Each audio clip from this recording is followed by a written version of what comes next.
today what you hear about the history of this place and some of the people who lived here will make you feel like you belong in Barbers Hill, because we are a family. We do have a family atmosphere, and I hope that as big as we get, we don't ever change that.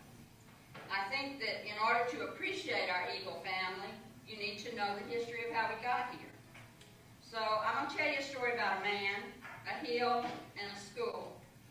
Some of you may know the story. Some of you may have lived part of this story, but I think it's really fitting to remember. In the 1800s, so we're going back a long time ago, on the Gulf Coast of Texas, there was a salt dome which rose 35 feet from the surrounding prairie, and it was known at that time as Big Hill. In 1849, the first permanent settler named Amos Barber, a real estate broker and cattleman, built a log home on the hill, and he and his wife raised a family of 10 children. In time, the town, the school, and an oil field would bear his name. And by the 1880s, Barbers Hill, as the hill was called now, was a cattle town. They had herds of longhorns that roamed on the open range. The families, the Barbers, the Fitzgeralds, the Barrows, and the Winfreys, who had also settled on the area, they registered their brands in the county courthouse. Amos Barber's brand was one of the first recorded in Liberty, Chambers, and Harris County in 1880. In 1890, Zachary Taylor Winfrey, and I just love that name, Zachary Taylor Winfrey, applied for a post office for the area under the name Mont Bellevue.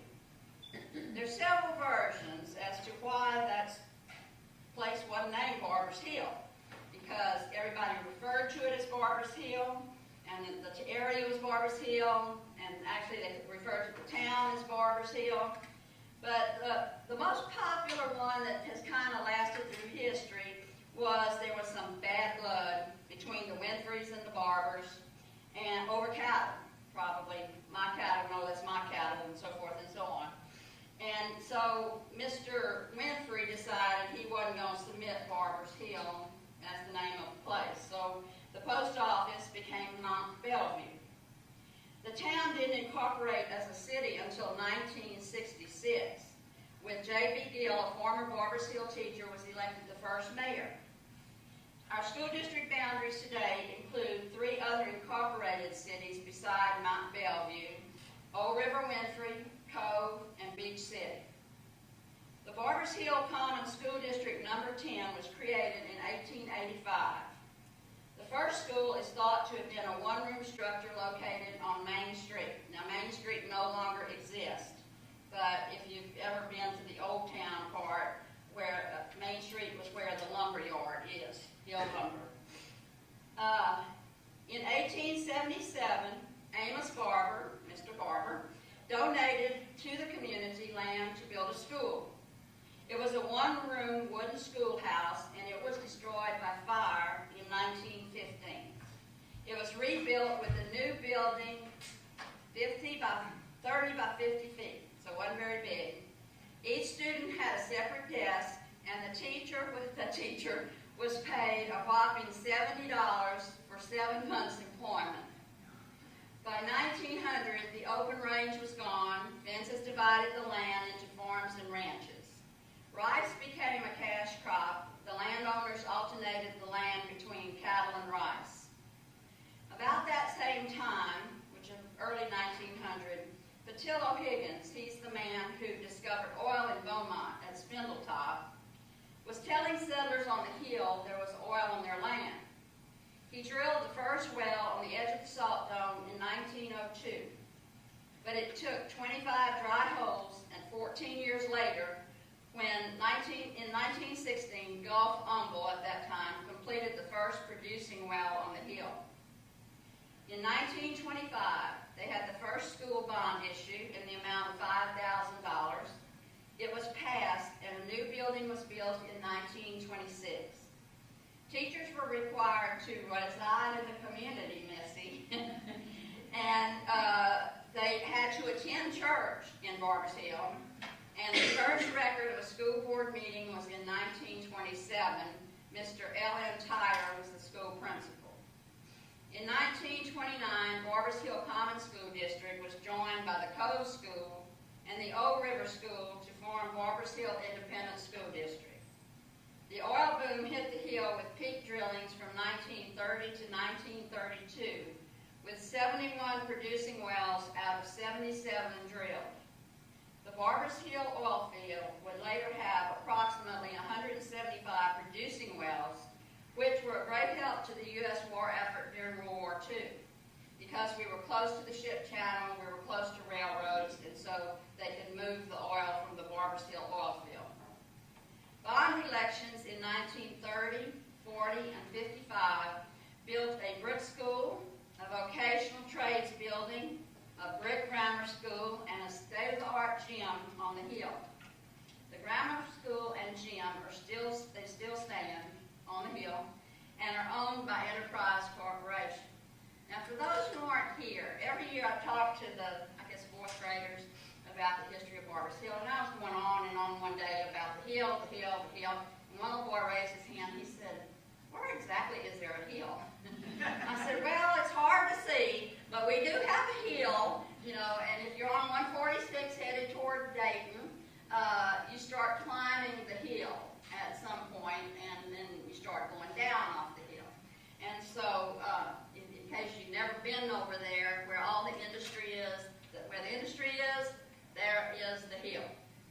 All right, by the mid-1950s, the oil stores were depleted, but the storage capabilities of the salt dome were developed.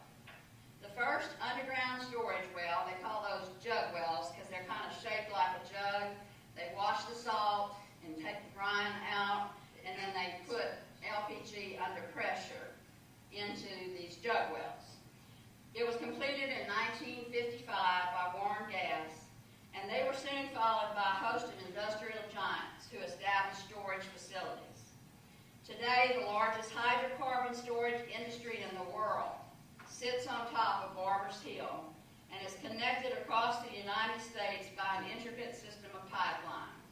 Actually, we're the LPG capital of the world, and the price of LPG is set at the wellhead in Mount Bellevue. Approximately 80% of our district's taxable value is derived from industry, with our largest taxpayer being Enterprise Corporation. In the era of segregated education, Barbers Hill had a school for black students that had operated for many years. It was located on the Crosby-Barbers Hill Road just east of the railroad as you head the back way to Crosby. However, this school only went through the 8th grade. High school students were sent to all-black Carver High School in Baytown.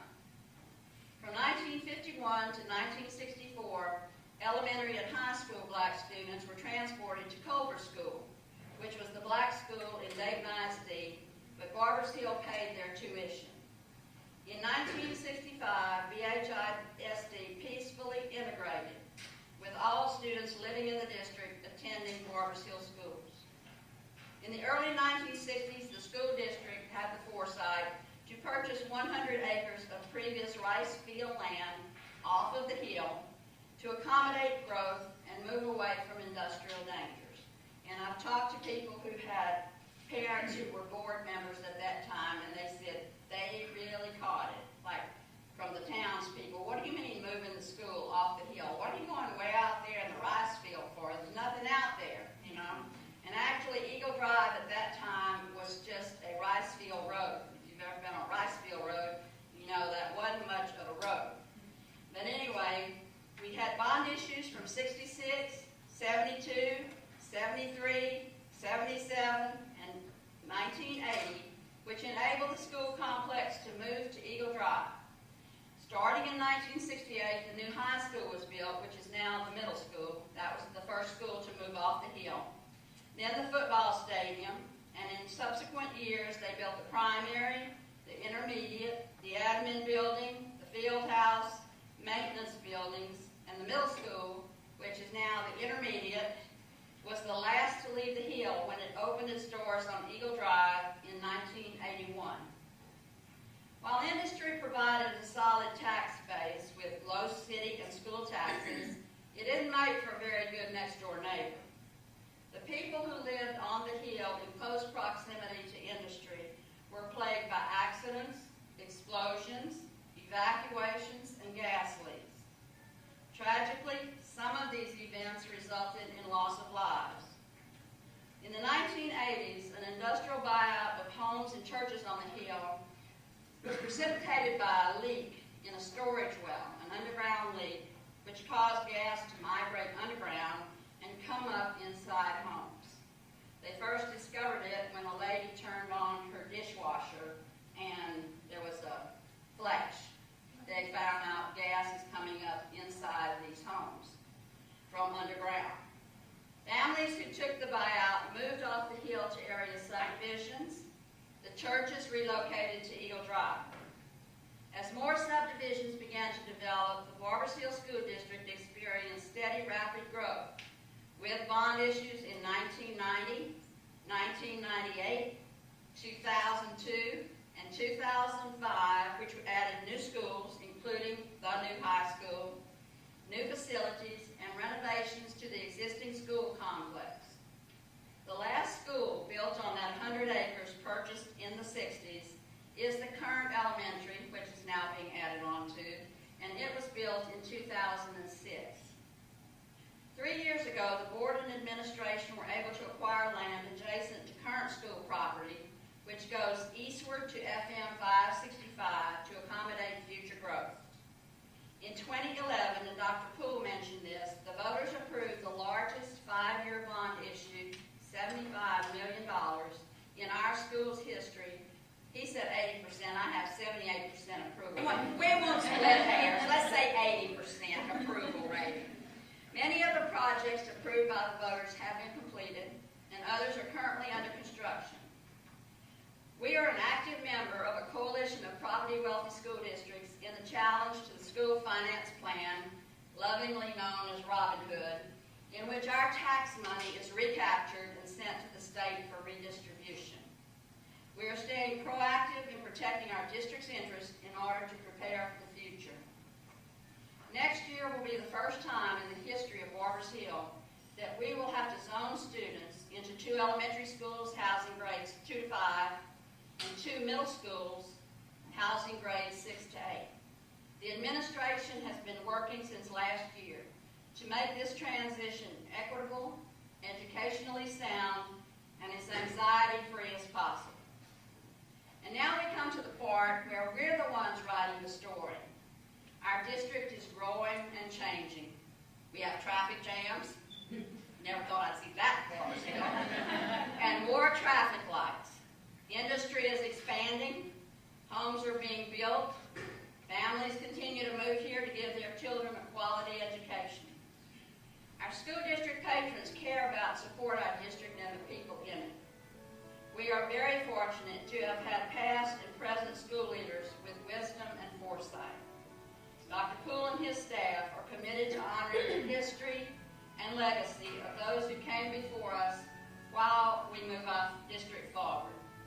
In spite of our growth and the change that comes with growth, we want to cherish and retain the traditions that make Barbers Hill a special place. Although some people don't believe this, I really didn't know Amos Barber personally. But I'm sure he would be extremely proud of this fine school district that bears his name. Our board is grateful for each person here. You have our support, and we appreciate the contributions you will make to this school district and its history. Have a great school year.